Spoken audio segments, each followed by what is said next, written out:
hanımefendiler, beyefendiler ve sevgili çocuklar, dünyanın buluşma noktası İstanbul Havalimanı'na hoş geldiniz.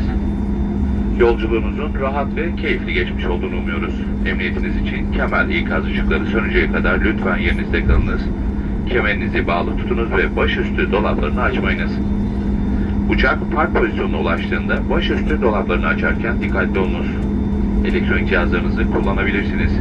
İstanbul Havalimanı'nda sınırsız internet hizmeti sunuyoruz.